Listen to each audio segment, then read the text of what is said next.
Share Channel YouTube kanalында биринчи жолу болсоңуз, подписаться баскычын басып, коңгуроону да басып коюңуз. Рахмат сизге, Шергазы, ушундай бир инициатива көтөрүп, сизди атайын ушу эфириңизге конок катары чакырганыңызга, мен 1,5 сааттын ичинде толук кандуу болбосо дагы бир кандайдыр бир деңгээлде сүйлөшө алат, кандайдыр бир деңгээлде маектин бир максатына жетет деген ойдомун. Өзүм атам Оштун Алайынан болот, Алай районунан болот. Ошон өзүм Бишкекте төрөлүп, Ошто чоңойгонмун, Ошто билимди дагы Ошто алдым. Гимназияны, мектепти бүтүп, Ош мамлекеттик университетин аяктап, айтор 2 жогорку билимим ошол Ош шаарында жогорку билимдүү болдум. Кызыл дипломдун ээси болдум. Андан кийин ошол чакыруу менен Бишкекке келип, Бишкектеги КТРК телеканалына орношуп, КТРК телеканалында журналист, диктор болуп иштеп калдык. Эми биз сизди буга чейин ошол Ала Тоо маалымат программасынан өлкөдөгү акыркы жаңылыктарды тааныштырганыңыздан байкайбыз. Сиз белгилүү дикторлордун сапашындасыз. Эми суроо берейин дегеним, ошол көрүүчүлөрдүн арасында кантип журналист болсо болот дегендер аябай көп го. Ошолорго бир кеңешиңизди айтып өтпөйсүзбү? Журналисттик кесипти кечээ биз ушул өзүм азыр аспирантурада да билим алып жатам. Кандидаттык ишимде, илимий ишимде убакыт барда кичине аягына чыгарып, жазып, кичине болсо да өзүм салымымды кошуп калайын деп ушу илим жаатында жүрөмүн азыр.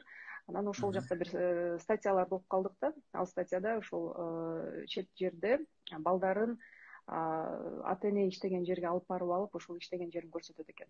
Бир күнү ошондой кылышат экен. Апрель айынын акыркы 4 жумасында.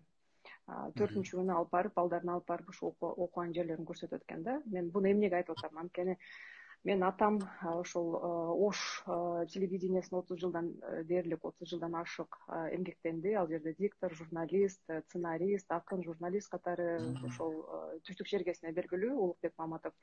Ошо атам кичинекей кезинден эле ишин алып барып көрсөтүп, ошол микрофонду алып аянтта окуса жанында туруп алып, мен дагы угуп, айтор ошол жактан сүңгүп калды окшойт дейм да. Ошол ата эненин таасир деген сөз аябай жакшы, влияние деп коебуз.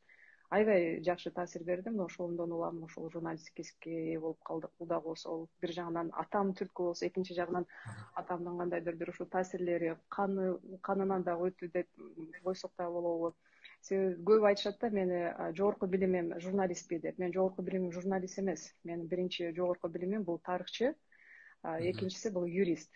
Журналист болуу бул менин ошол жанагы кичинекейимден бери эле атам жанында жүрүп, телевиденияда алып баруучу болуп, анан радиодо иштеп калып, анан гезитте иштеп калып, айтор ал жакта ушул чыгармачылык чөйрөдө жорулушуп жүрүп, ушул журналисттик кесипти аркалап калганбыз. КТРК кантип барып калдыңыз? Ала Тоо маалымат программасын кантип алып барып калдыңыз? КТРК биз кичинекей кезибизден менин тилегим бул алып баруучу болуу эмес болчу. Журналист болуу менин кыялымда болгон эмес. Бул менин апамдын кыялы болчу. Өзү ошентип кыялданып жүрүп, мен ошо диктор болсом экен, ошол атагым бүт жерге таанылса экен деп отуруп, атактуу кишиге мен атама турмушка чыккан. Анткени ошол кезде менин атам аябай атактуу киши болгон. Ош шаарында Кыргыздын Левитаны, Коңур үндү деп аябай мындай. Андай элдин баары интернет жок, телевизор көрчү эмеспи? Анан ошо телевизор аркылуу эле көрүп отурушуп, ушу Улукбек Маматов деп отуруп, айтор апам ошол кишиге турмушка чыгып, анан өзүнүн кыялы орундалбагандыктан ушул бизге мындай бир өзүнүн таасирин бере баштады да. Ушул сен кызым, сен диктор болсоң экен кызым деп атып, ошол мээме кирип калыптыр ошол нерсечи. Анткени баланы сен жакшы дей берсең, бала да жакшы болот, жаман дей берсең, жаман болот да. Кайсыл жакка болсо ошол жакка кетет экен. Ошон үчүн бул жерде апамдын таасири күчтүү. Анан КТРКга дагы ошол апам түрткү берди десек болот. Анткени сынак болуп калды. Мен маани берген эмесмин такыр. Телевизордон ошол биз журналисттерди, дикторлорду издейбиз деген сынак жүрүп калды. Анан Оштон ошол видеобузду тарттырып, анда Максуда Айтиева деген эже ошол жакта Ош ресурстук борборунда иштечү, ошол киши мени сунуш кылып, сени тартып жөнөтөлү деп.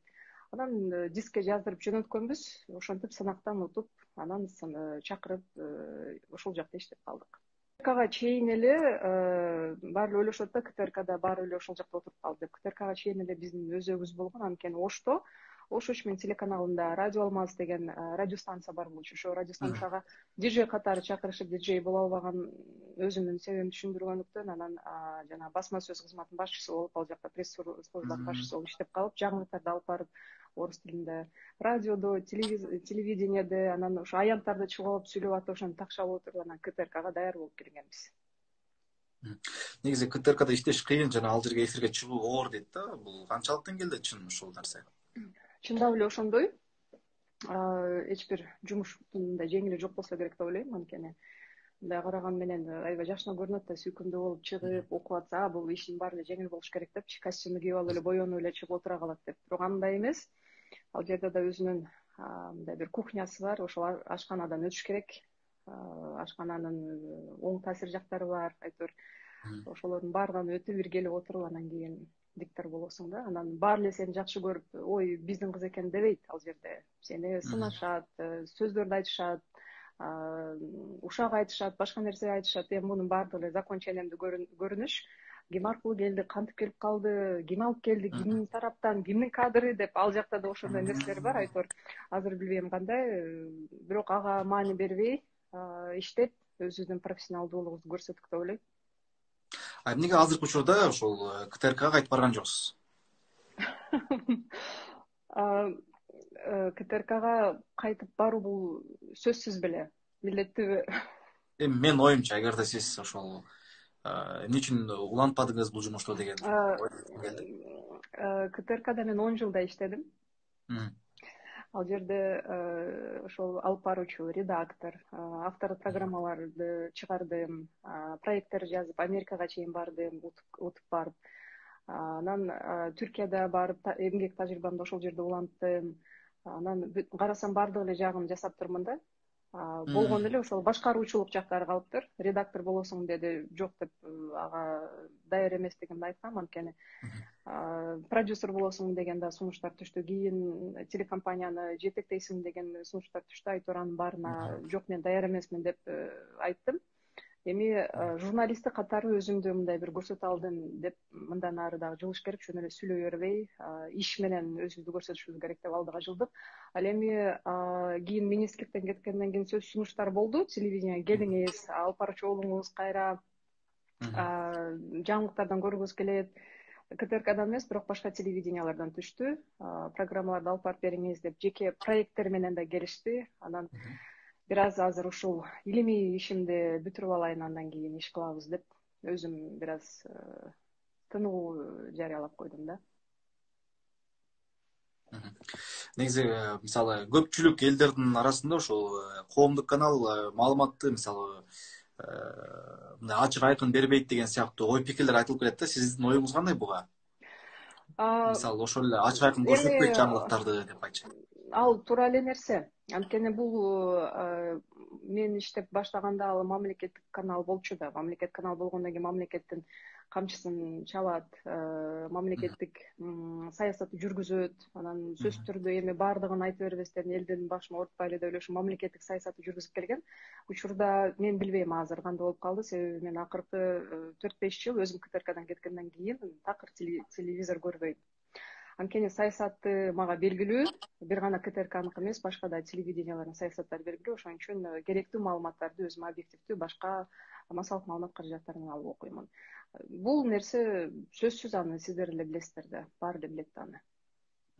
Эми айтайын дегеним, мисалы бул бийликтин саясатын жүргүзөт деп атпайсызбы? Бирок бул жерде баягы коомдук канал деп айтылып турат да, өзү эле аты коомдук деп. Ошондуктан баягы Шергази бир нерсени билип коюшубуз керек да, коомдук болгону менен бюджет кайсыл жактан алынат, акча кайсыл жактан болот, каржы кайсыл жактан болот. Мына ошол эң маанилүү. Ким төлөсө ошол билет экен да, мындайча караганда. Түшүнүктүү.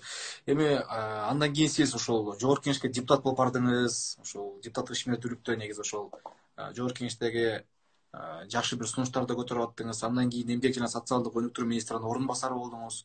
Share Channel YouTube каналында биринчи жолу болсоңуз, подписаться баскычын басып, коңгурону да басып коюңуз.